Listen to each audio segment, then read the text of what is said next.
इस सौगात बनारस वासियों को देकर जाएंगे प्रधानमंत्री नरेंद्र मोदी।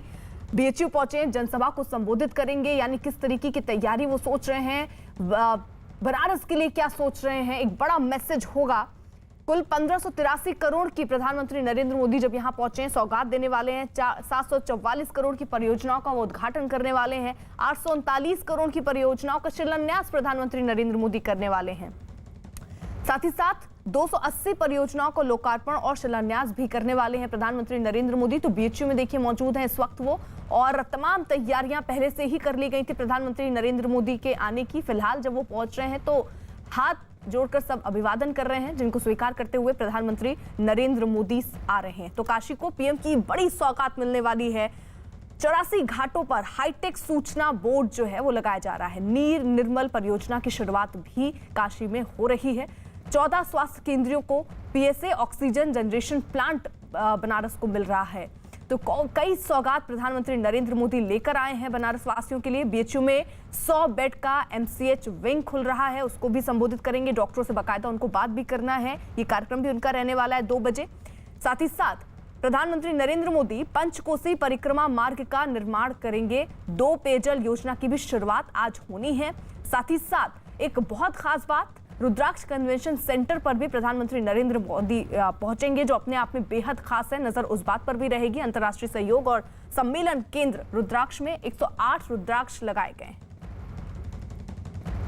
कार्यक्रम रुद्राक्ष में तीनों जगह प्रधानमंत्री सौगात देंगे, और तीनों जगह जो एक कॉमन बात है वो है संवाद की। हर जगह सौगात संग संवाद है। तो बीएचयू में भी दोनों कार्यक्रमों में अभी जो है डॉक्टरों के साथ संवाद है। डॉक्टरों के साथ जो है तीसरी लहर पर तैयारी पर चर्चा है। क्या ज़रूरत है, क्या ज़रूरत और होनी चाहिए, कहाँ पर और नए प्रयोग होना चाहिए, क्या तमाम सारी हॉस्पिटल की ज़रूरत है, कितने बेड्स की, तमाम सारी बातें जो है, और इस जो नया हॉस्पिटल बना है इससे कितनी बड़ी सुविधा होगी तीसरी लहर को लेकर, तो तमाम सारी बातों पर चर्चा करेंगे। और इसके साथ ही जनसभा में लोगों से संवाद करेंगे, और वहीं पर 1585 करोड़ रुपए की योजनाओं का शुभारंभ करेंगे, उनका शिलान्यास करेंगे। तो लोकार्पण शिलान्यास के साथ उस कार्यक्रम में प्रधानमंत्री जो है संवाद भी करेंगे। तो 2 महत्वपूर्ण कार्यक्रम हैं जो कुछ ही देर में दर्शकों को हम टेलीविजन स्क्रीन पर दिखाएंगे। सबसे पहले हर तस्वीर, हर बात बताएंगे। साथ ही साथ ये जो पूरा जो है सियासी घमासान विपक्ष ने की ओर से जो ऐलान किया गया है, सवाल खड़े किए जा रहे हैं, उसकी भी तस्वीर क्या, कौन सी तस्वीर क्या जवाब दे रही है, ये भी पूरा विश्लेषण हम बताते चलेंगे। और अभी प्रधानमंत्री बीएचयू पहुंच गए और कुछ ही देर में उनका कार्यक्रम शुरू होने जा रहा है। नीलू, बिल्कुल। तो कुल मिलाकर प्रधानमंत्री को आप मंच पर देख रहे हैं। बीएचयू से ये तस्वीरें सीधी हम आपको दिखा रहे हैं। काशी में पहुंचे 5 घंटे का प्रधानमंत्री नरेंद्र मोदी का कार्यक्रम रहने वाला है। शुरुआत ही वो संवाद के साथ करने वाले हैं, ये जनसभा जिसको अब से थोड़ी देर में प्रधानमंत्री नरेंद्र मोदी संबोधित करने वाले हैं। इसके बाद का भी तमाम कार्यक्रम उनका है, जहां पर वो उद्घाटन भी करने वाले हैं, शिलान्यास भी करने वाले हैं कई परियोजनाओं की, और एक बड़ी सौगात लेकर वो बनारस वासियों के लिए आए। सीधे संदेश भी इससे ये जाता है कि विकास का एक एजेंडा जो उत्तर प्रदेश सरकार लेकर चल रही है, जो केंद्र सरकार लेकर चल रही है, वो जन जन तक पहुंचाना है। ये संदेश भी प्रधानमंत्री नरेंद्र मोदी जाहिर तौर पर इस मंच से देंगे। अमिताभ सिन्हा हमारे साथ हमारे सहयोगी न्यूज रूम से जुड़ चुके हैं। यानी अमिताभ जी, कुल मिलाकर विकास का जो मुद्दा है वही लेकर चुनावों में उतरने की पूरी कोशिश इस वक्त बीजेपी की नजर आ रही है। प्रधानमंत्री का लोकसभा क्षेत्र है, इसलिए इस क्षेत्र को वीवीआईपी क्षेत्र कहने में कोई हमें कोताही नहीं बरतनी चाहिए, और इसे पूरी तरह से प्रधानमंत्री का हाथ वाराणसी के सर पे है। और वाराणसी के कायाकल्प की कोशिशें जो पिछले 7 साल से हो रही हैं वो भी अद्भुत हैं। तो मुझे लगता है प्रधानमंत्री का आज का दौरा और कई कार्यक्रमों का शिलान्यास, और खासकर उनके सपनों का जो कन्वेंशन सेंटर जिसे कहा पीएम ने कहा था, जो जापानी तकनीक से बन रहा है, जिसे रुद्राक्ष प्रधानमंत्री ने नाम दिया है, एक इंटरनेशनल क्वालिटी का कन्वेंशन सेंटर है। प्रधानमंत्री ने जब शपथ ली थी 2014 में, तब भी कहा था कि दिल्ली से तमाम बैठकों को निकालकर हम भारत के कोने कोने में ले जाएंगे। तो तमाम बैठकें अब आपको, कई पुलिस अधिकारियों की बैठक होती है तो कच्छ में भी होती है, नॉर्थ ईस्ट में भी होती है। मुझे लगता है ये कन्वेंशन सेंटर वाराणसी का एक महत्वपूर्ण सेंटर बनेगा, जहां अंतर्राष्ट्रीय कन्वेंशन हो पाएंगे। यहाँ पर 1200 लोगों के बैठने की व्यवस्था है, 120 कारें पार्क हो सकती हैं। इसके छत को शिवलिंग का रूप दिया गया है। तो कुल मिलाकर मुझे लगता है कि कि जो आज जितने उद्घाटन हैं वाराणसी को सुंदर बनाने के,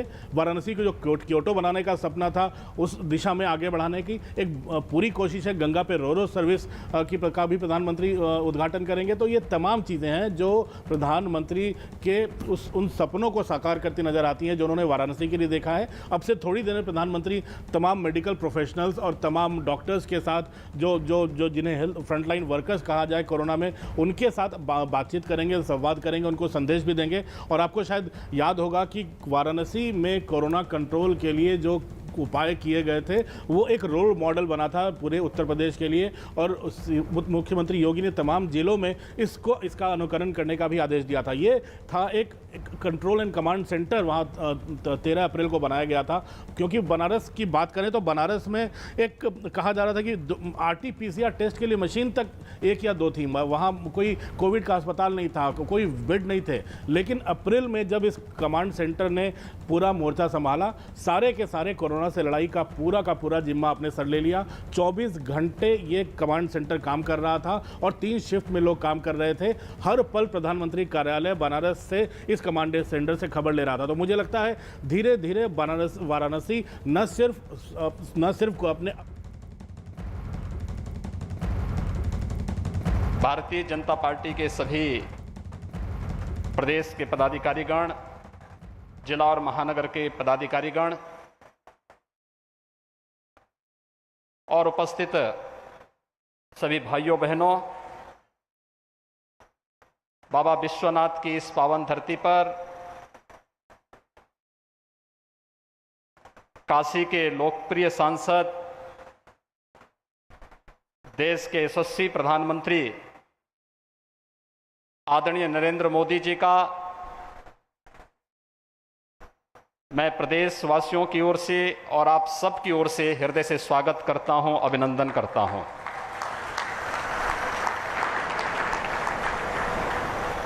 भाइयों बहनों,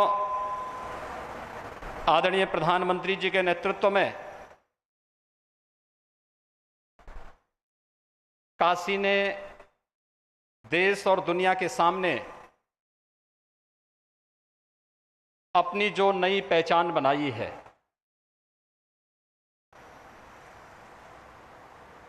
इस नई काशी जो अपनी आध्यात्मिक और सांस्कृतिक विरासत को संरक्षित करते हुए